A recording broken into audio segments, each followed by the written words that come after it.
Hamlet, one of Shakespeare's most iconic tragedies, delves into the complexities of revenge, madness, and morality. Set in Denmark, it follows Prince Hamlet as he grapples with the ghostly revelation of his father's murder by his uncle Claudius, now the king. Consumed by grief and uncertainty, Hamlet's internal conflict leads to a series of dramatic and fatal events. Shakespeare masterfully explores themes of life, death, and the consequences of indecision, making Hamlet not only a story of personal vengeance, but also a profound reflection on the human experience. The play begins with the appearance of a ghost that resembles the recently deceased King Hamlet, the father of Prince Hamlet, on the battlements of Elsinore Castle in Denmark. Guards Bernardo and Marcellus, along with Hamlet's friend Horatio, witness the ghost, which leads them to tell Hamlet about the apparition. Hamlet, still grieving the sudden death of his father and resentful of his mother Gertrude's quick remarriage to his uncle Claudius, is determined to see the ghost for himself. When Hamlet encounters the ghost, it reveals itself as the spirit of his father, the late King Hamlet, and claims that it was murdered by Claudius, Hamlet's uncle. The ghost orders Hamlet to avenge his death by killing Claudius. Hamlet swears to take revenge but decides to feign madness as a strategy to uncover the truth of the ghost's claims without immediately acting on impulse. Meanwhile, Claudius, now the new king, is concerned about Hamlet's behavior and enlists his old friends Rosencrantz and Guildenstern to spy on him. Hamlet, suspecting their true motives, remains distant and erratic, fueling speculation that he is mad from grief over his father's death. Additionally, Polonius, the king's advisor, advises his son Laertes to be cautious in his dealings with Hamlet, while also warning his daughter Ophelia to avoid Hamlet's attentions, believing he is only playing with her emotions. Act through. In this act, Hamlet's behavior becomes increasingly bizarre.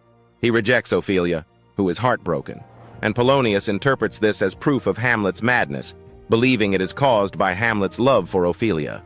Claudius and Gertrude, desperate to understand the cause of Hamlet's strange behavior, send Rosencrantz and Guildenstern to spy on him, hoping to uncover the truth. Amidst this, a group of actors arrives at Elsinore, and Hamlet seizes the opportunity to confirm his uncle's guilt. He decides to stage a play that mimics the suspected murder of King Hamlet. In the play, a king is poisoned by his brother just as Hamlet believes his own father was. Hamlet hopes that if Claudius is guilty, he will react to the performance in a revealing way. During the play, Claudius becomes visibly disturbed and storms out, confirming his guilt in Hamlet's eyes.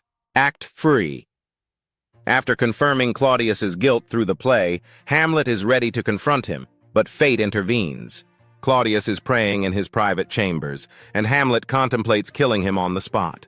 However, Hamlet reasons that killing Claudius while he is praying would send his soul to heaven, an outcome Hamlet does not want for the murderer of his father. He decides to wait for a more opportune moment. Later, Hamlet has a confrontation with his mother, Gertrude, in her private chambers. Polonius, ever watchful, hides behind a tapestry to eavesdrop.